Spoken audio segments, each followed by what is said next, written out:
Fanatics. My address was 1449 Magdalena Street, apartment 119, building C. And that's where I grew up at. Those are the projects, the hood. It's in East LA. They're Hispanic projects down there in East LA. That's where I was born and raised, man. And my father and my mother are both gang members and heroin addicts. In fact, the entire family lineage, dysfunction from top to bottom, are all inside of the game. You know how they say I'm the black sheep? My family does not have a white sheep. Every one of us has prison digits and on parole or an addict. And then my grandmother sitting at the top was a drug dealer, a heroin dealer for a long time, for about 40 years, man. And my parents were heroin addicts. And I could remember in 1985, my mother got arrested. And when my mother got arrested, she did 8 years in 1985, and she signed a deal for 8 years. And I remember these Christians, they were not Victory Outreach, because Victory Outreach is pretty dominant, pretty big in LA. They were not Victory Outreach, but they came from there. They had that Victory Outreach understanding spirit way. They kind of came out of that, Luisa. And they used to come to the projects and they used to put on these plays, Duke of Earl and Essa Cholo, and they used to pray for us. And I remember being with my crew and being a gang member and wanted, because they were calling out like altar calls, but in the middle of the air, in the middle of society, in the middle of the hood. And I was afraid of what the homeboys would think of what that. But when they were calling out to come get saved, come get blessed, let us pray for you and your family. If you're lost and you're tired of being lost and you want to make Christ the anchor of your soul, come up. It's going to be worth it. And I could feel the pull. I could feel the magnetic response. I was 14. I could feel the magnetic response on the inside of me, wanting to respond to the preacher's call. And physically, I didn't go because my mind was too concerned and worried about what the homeboys were going to think and what they were going to say. And when my mother got busted and did those 8 years, the pastor, his name was Pastor Hector, and he was a Chicano out of La Puente, and he was married to a half Japanese, half Mexican woman, and her name was Miyoshi. And Miyoshi was from the same gang that I was from. She was just a generation above me, like 10 years older than me. And she used to come to the projects, and she was married to this pastor, and they used to come. And this family came right at my lowest. It was Pastor Hector, Miyoshi, and then they had 2 kids, a boy and a girl, and they lived in El Sereno, and they came into Dogtown Projects right when my mother had just got arrested, man. And I remember I went and I gave my life to the Lord inside the projects with Pastor Hector and Miyoshi. And then I remember I was 14. I told them that I was scared of what was going on. They actually took me home. And when I went to go stay with them, I stayed with them for about a month on the front room couch, and it was church all the time. And church, I was 14, and my dad was on methadone, my grandmother was dealing, and my brother was in YA, and then my mother was getting sent back to the joint for 8 years. And I was 14 living with them on the couch. And I remember the world, I was too empty, too strong, too broken. I ended up leaving their house. But that month and their prayer and their family and eating dinner with them, they planted a seed inside me at 14 years old. I went to the streets and continued with the gang lifestyle and the drug lifestyle for another 14 years, man. And I remember when I got clean, I was 28 years old, and I had gotten clean at 28. Old heroin. I'm an old heroin now. I had gotten clean at 28 years old, man. And I remember getting clean, and then my father, named Robert Perlon, was my roommate. Me and my father lived in an apartment building in the San Fernando Valley next door to my mother. So I used to live next door to my mother for 10 years in an apartment complex down in North Hills.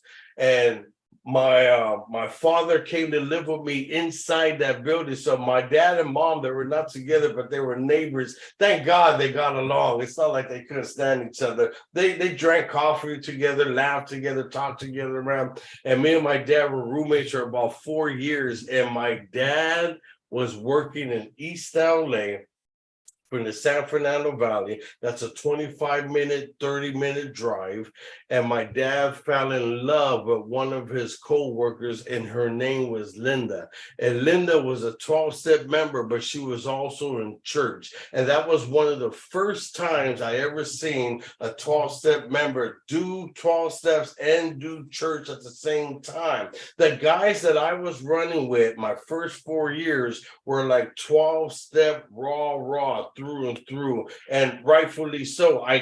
We need members like that are just, no, you can't do, don't do it. They were just like Charles said. The problem with that was it made me biased towards religion. It made me biased towards other 12-step program. It made me biased towards medication. Now I'm past that. I'm so open. I'm so open to all kinds of stuff. My phone is buzzing. My phone is ringing. I think it's yeah, I'll call him back. My Facebook messenger was ringing. So check this out. So at 4 years clean, my dad started dating this woman named Linda, who was a 12-step member and a Christian. I still had all this. He's calling back. Come on. Can you guys hear the ring? No, we can't. Okay. All right. Yeah, thank you for answering. I don't even know who that was that answered, but thank you for answering. Okay. Let me try this one more time. My dad fell in love with his co-worker named Linda, who was a 12-step member. She was a Christian, and she went to Destiny Community Church in Whittier, California, with Pastor Charlie Gallegos. It's a Pentecostal church. Pastor Charlie is one of those fire preaching type pastors. That's the kind that I like. I respond to strong hitting, hard hitting preaching and speaking. Now, these guys that I grew up with in recovery was so in my head that I thought it wasn't going to work, but I never told my dad anything. He was falling in love with this girl, and then he's a 51-year-old man, 52-year-old man with 3 years clean, falling in love with a woman that had like 10 years clean, and she was a Christian in recovery. And my dad used to come tell me about the butterfly. I couldn't believe it. It was amazing. It was the most amazing thing. Me and my dad shot dope together. Me and my dad did time together in Chino and Wayside Max and Mini Max. Me and my dad was in Chino East Yard together, man. To hear my dad go through puberty a second time and all the butterflies he used to feel. He had all these feelings and never asked her on a date. And when he mustered up the courage to ask her on a date, look at her answer. She said, I will have coffee with you if you come to church with me and meet my pastor first. That's exactly what my father did. He got dressed up one Sunday, and I'm like, where's he going? Right? Because we used to go to the Sunday gratitude meeting, the recovery meeting. He was all getting dressed up one Sunday, and he's getting ready to go to church. He says, I'm going to church with Linda. He went to church, and he met the pastor. He started dating Linda. He got saved. He fell in love with the Lord and became an usher at that church for about 11 years. To the day he died, he was a member of Destiny Community Church. Now, Linda used to buy these tapes of Pastor Charlie, and she left the cassette inside of the car. Now, I used to collect speaker tapes with Raymond R. and Richie C. and Uzman and Thomas P. and Father Sam and Charlie C. and Yossi. I used to collect all these speaker tapes of recovery 12-step members, and play them over and over and over and over and over and over. And I was building foundation. I was building up substance. I was building something in my life. Now, when I seen this cassette tape on the floor, I didn't even read it. I seen the cassette and just immediately grabbed it and put it in my pocket without even look at God, without even reading it. And I remember the next day my dad went to work and I was home alone.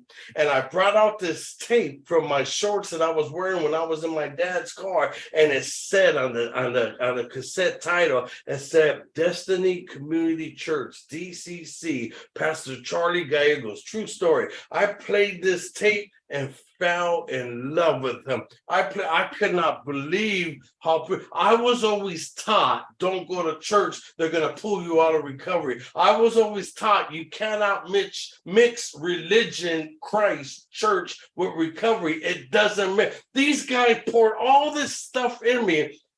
When I played this tape, it said something else, man. It fed my mind. It spoke growth into my soul. It was exactly what I needed. When I seen my dad that night, I said, hey, Dad, I said, that tape of that preacher, I said, can you get any more? Can you cop any more of those? He said, yeah, he preaches every Sunday. I said, can you bring me a tape? Just put it in a brown paper bag and leave it in the bush outside and I'll get it later. My dad started bringing me this tape for about 6, 7, 8 months. After 8 months of listening to this preacher on this tape, I said, I want to meet this guy. And I stepped foot in this church and I got saved. I rededicated I met the Lord at 14 with Pastor Hector and Miyoshi. Now I was like 34 years old and had like 4 or 5 years clean. I gave my life to the Lord. I repeated the word. I did the sinner's prayer, man, and I started going to his church. When I started going to his church after about a year of hearing him preach, I felt a calling, a nudge. I felt a nag inside of my soul, and I knew there was a hook inside me, a calling, an assignment, a purpose. There was something inside me that was just gravitating towards ministry. And I 6 step. I don't want to give up some things that I was doing. But when God has an assignment and a calling on your life, it's time to go, man. And I had like 4 or 5 years clean. I was going to this church. It was way in Whittier. Whittier is one of the last communities in East LA. It's not like Lincoln Heights or El Sereno that is closer to the valley. You have to go way out there. So the drive got long, and I found a church in the San Fernando Valley called Shepherd of the Hills with Pastor Dudley. And I started doing his church to get fed biblically, and I was still feeling the tug, and something said, you're meant to preach. You're meant to preach. And that voice came from the inside, and it was crystal clear. It was like standing at the rooftop shouting at me, telling me you're meant to preach. You're meant to preach. You're meant to go into ministry. You need to get more and more a solid theological foundation and have doctrinal foundation and learn this kind of stuff. And I didn't do it. And then in 2008, there was a guy, and I think he's part of RHOW. I don't know if it's RHOW, Florida, Staten Island, or Brooklyn, but his name is Gary Morales. And Gary Morales is a Puerto Rican cat from New York, Lower East Side. I've been to his house, the projects in Manhattan, Lower East Side, Alphabet City. I've been to his house and met his family. Now, Gary called me. He was living here as a car salesman in LA. Gary called me in 2008, and he says, hey, Randy Q. I was already started to get asked to speak a lot for the 12-step program I was committed to, I belonged to. And this guy, Gary, called me and said, Randy, I got an old friend, Puerto Rican cat, who's a pastor. He's speaking tonight at Monday Madness. And then Gary said, I think you and him will hit it off, man. And I said, okay. And I drove down to Monday Madness. Now, I was already saved. I was already a Christian. I was already going to Shepherd of the Hills. I was already gaining a lot of, all the things were shaping up. Now I can see, I didn't know that, but things were already started. The table was being set already with all the trappings, and the chairs were, and the silverware, everything was just getting set, time to eat, man. And it was Monday Madness when it was in Hollywood, and I drove and I met Gary there. Me and Gary nodded, hugged, and embraced it. And he introduced me to Pastor Raymond. And it was like, hey, Pastor, this is Randy Q. All right, cool, man. And then I heard Pastor Raymond speak from a 12-step perspective.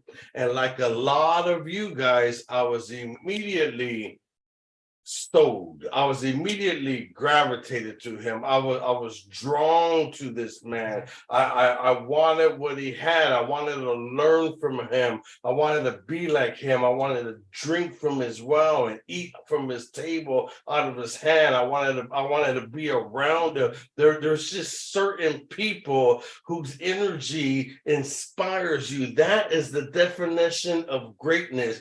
Greatness has many definitions, but one definition of greatness is when you make everybody around you better. And that's what Pastor Raymond does, man, is his greatness, right? Now, everybody has greatness on the inside of you, but you're never going to reach it if you always do what you always done. You got to do something different other than the masses, other than the crowd. If you want to be part of the 5, then you got to do what the 95 is not willing to do, and commit to a lifestyle that you never had, to serve the Lord, to be in the middle of God's will, to be obedient to his will on your life, no matter the price. No matter the price. So when I grabbed it, we exchanged numbers, me and Pastor Raymond. Meanwhile, I was still doing meetings. Meanwhile, I was still an active church member over here in LA, and I was communicating with him through phone calls, through however I could get there.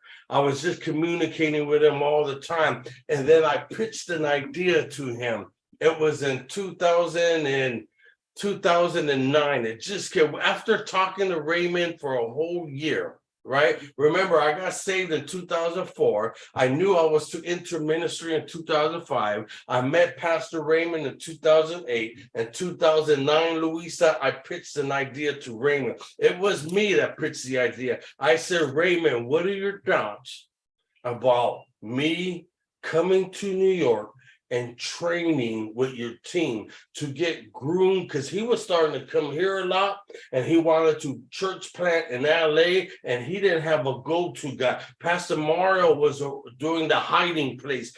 Pastor Mario had a ministry called the Hiding Place when Pastor Raymond was coming here. So Raymond didn't have a go-to guy. Jimmy Jam was getting closer and closer, but he didn't have a go-to guy. And I said, Raymond, why don't you let me come to New York and let me train with your team and get groomed, and then come back to LA and we'll church plant that way. And I remember his words. He says, you know what? He said, that's not a bad idea, Randy. Let me get back to you about it. It took a whole year of us talking and getting back to him, and he says, I think it will work. Let's go ahead and do that. And then the original idea was for me to come to New York for 6 months. And then it committed to a year. Then the 6 months turned into a year. What I didn't know was where I was going to stay and how this was all going to work. And I tell you what I did know was the dream. What I did know was the vision. What I did know, I was convinced that I was meant to be a minister. When there is a calling on your life, the first sign is internal. The second sign is external. Godly men have to confirm that it's a call on your life. It cannot just come from you. The first sign that I had a calling to be a preacher was inside of me.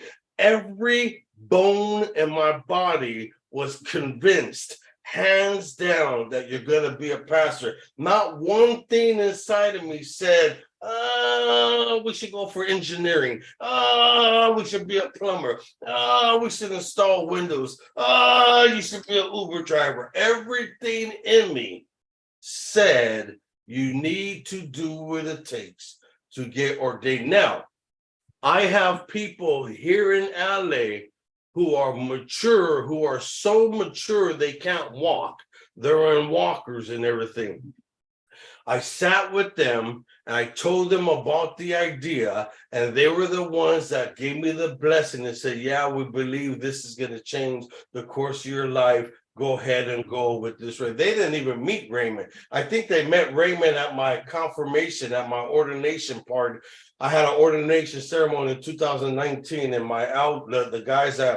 the guys that confirmed the call on me came out. One of them was the speaker, Marco Pardo, but they didn't even know Raymond. This is how I know. They didn't even know each other, and they were on the same page. Amen. Now, in 2010, it was September the 18th of 2010 when I moved to New York City. When I moved to New York City, I got off the plane at JFK. Somebody picked me up named RHOW. When RHOW picked me up, he took me to Greenpoint, Brooklyn. And Greenpoint, Brooklyn, Morris was there, John Ruda was there, John Shinnick was there. Pastor Raymond was there, and I met with him in Greenpoint. They came out the house real quick. We had a few words, and then Raymond had Raymond had somebody take me to Staten Island to a Puerto Rican couple named Mickey and Jackie, and I stayed with that family inside of their basement. That's why there's such a huge part, and they played a huge role. I don't know, I would have stayed, man. They played a huge role in my journey and will always remain my Puerto Rican uncle and aunt, even though they were the same age. They just played a huge role in me becoming the man that I am today. I had a daughter. I was a single father back then. She was 4 years old when we moved to New York. She's going to be 18 years old in about 2 months, and she's already looking at colleges. A little baby girl that went with me to New York City to live inside the basement. And I remember I was introduced to the whole team, and Miss Joanne is the other one that played a huge role in me getting to where I'm at, because she helped me, literally helped me with Sylvia. She helped me with driving, taking me to the church 360 or Greenpoint. She literally took me to conferences. She held my hand, took me to meetings to make sure my recovery was grounded. So Miss Joanne, I know you're in here. I love you. She has a huge role in my journey as well. I will forever be grateful for my Italian aunt, Miss Joanne Raiola. And then I met Louisa. Oh my God, man. Louisa saved my daughter's life. The way she treated my daughter, I was feeling lonely already. And the way Louisa treated Sylvia and made her feel special, made her feel like her own mother, and made her feel the things that Sylvia will come tell me inside the basement, the little things Louisa taught her, butterfly kisses, took her to Coney Island, and little things like that, man. So everybody played a role. And I was training with Pastor James, Pastor Gus, Pastor Edwin, and then Pastor Raymond. Those are the four guys. And then they sent me to where all you guys went. I believe the leadership team, everybody went to New York School of the Bible, right? On 57th and 7th. I think, Joanne, you taught there once. I ended up going to that school for about 3 months to start putting it together. And then I started training with Urbacat. And then I came back to LA. When I came back to LA, I actually checked into seminary. And when I checked into seminary, it was $60,000. I did not have. Look at this, guys. I applied for FAFSA for student loans, and I went to a private Christian college called the King's University, and half of my college training was in person, the other half was online. And I went to the school for 7 years, and it was $60,000. And I can't even tell you how I paid off that bill, man. Except for God. Look at God. You know how they say hope is where you want to go. Hope is who you want to become. Hope is a place, and faith is the bridge that's going to get you there. Hope is where you want to go, where you feel the Lord is leading you.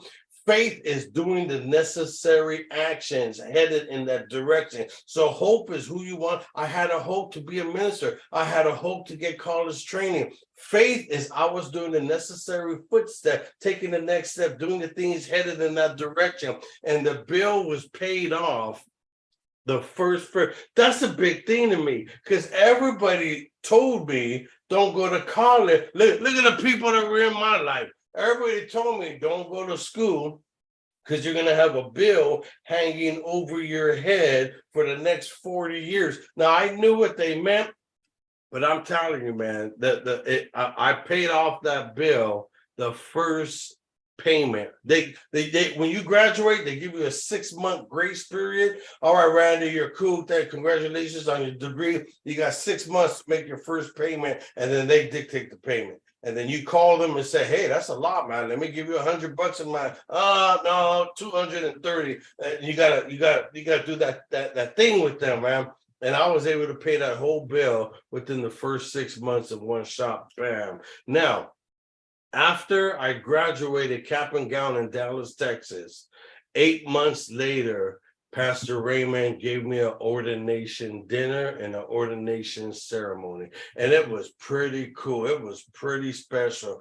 I got dressed up. Raymond got dressed up. My whole family got dressed up. All my sponsors got dressed up. I was already leading RHOW San Fernando Valley. There were only 20 of us fit in my living room, just like you guys. Louisa started in that living room. We had a living room theme right here, right? Everybody was dressed up. We had 2 cakes, and it definitely marked a benchmark of my growth and progress spiritually and emotionally, mentally in my recovery. So I'll never forget that ordination dinner ceremony. And that was 8 months after I graduated cap and gown with my bachelor's degree in theology. I joined the master's program, took like 4 classes and stopped.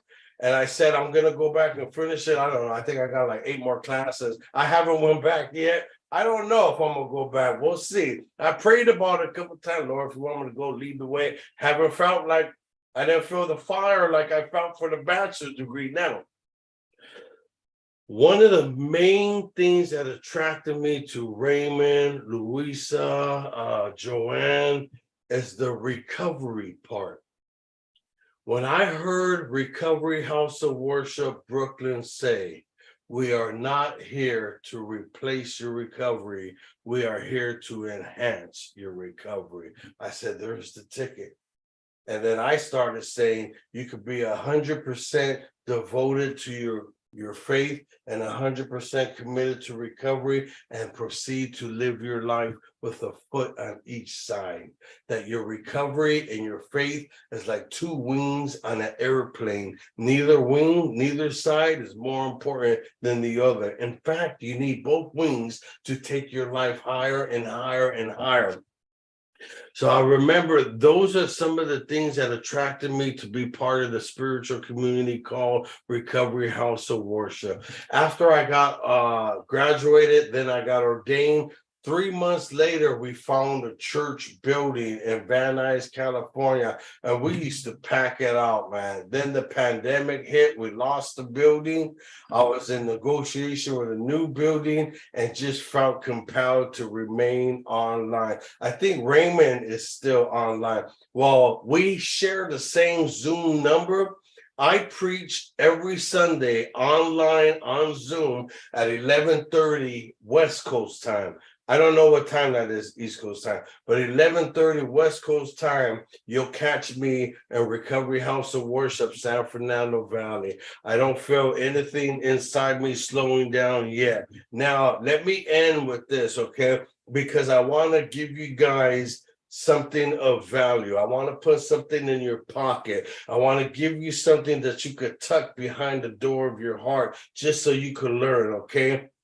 I call this focus on the future. Focus on the future, okay? focus on the future. Here are some thoughts that are going to help you focus on the future. You ready, Stanley? You ready, Stanley W? Write it down, baby. Write it down. Here's the first thought on focus. There's 6 thoughts and then we're done, Lou. Here's the first thought. You reveal your potential by where you focus. If you're focusing on yesterday, then that was your best day. And we never met a person that focused on yesterday and had a better tomorrow. Number one, that's number one. You reveal your potential by where you focus, okay? So this is called focus on the future. You reveal your potential. Potential is where you want to go or who you want to be. You reveal your potential by where you focus. Focus comes from a Latin word that means chimney or fireplace. So when you lose your fire, you lost your focus. So you reveal your focus. You reveal your potential by where you focus. And if you focus on yesterday, then that was your best day. And you need tomorrow to be bigger than yesterday. We never seen somebody who focused on yesterday and had a better tomorrow. Here's number 2. About the future. The future comes fast. The future comes fast. And that's so scary. Somebody once said the problem with the future is that it keeps getting closer and closer and closer. Here's thought number 3. Here's thought number 3. A double-minded focus depletes energy. If you want to get tired real quick, then double your focus with one eye on tomorrow and one eye on yesterday. Somebody once said the most tiring exercise in the world is to carry yesterday on your back. Here's number 4. Here's number 4. Until you believe in yourself, you won't believe in your future. Until you believe in yourself, you won't believe in your future. We have never seen a person who lacked confidence in themselves have great confidence about their future. There's a direct connection between how I feel about me and how I feel about my tomorrow. Here's number 5. Number 5 is this: losers yearn for the past and get stuck in it. Winners learn from the past and let go of it. Here's number 6. It is better to build the future than to polish the past. Ooh. It is better to build, construct. It is better to build the future than to polish the past. There's people that are constantly picking up old experiences, old friends, old relationships, trying to text their ex at midnight on Friday. People picking up old habits, old defects, old experiences. How about this? Old successes, and they're just trying to polish it when you're better off building your life with the Lord, with the church. You're better off building the future than to polish the past. How about this? You can polish your past all you want to, but you will never get it to what it once was when you first experienced it. Here's number 7 and the final thought, and we're done. Number 7 is this. You know, I got to save the best for last, right, church? Here's number 7, Stanley. You ready? Give me a 2 thumbs up. All right. There you go. Here's number 7. The future is that time when you wish you would have done what you aren't doing right now. Ooh, that's gold, y'all. One more time. The future is that time when you wish you would have done what you aren't doing right now. The future is that time when you wished you would have done what you aren't doing right now. In other words, most people want a bigger future. Most people want a better future. But what they fail to realize is that the odds of landing, the odds of arriving to a bigger or better future is never, ever based on the future. It's always based in the now. It's always based in the now. What you do today counts. Amen and amen. Thank you, Louisa.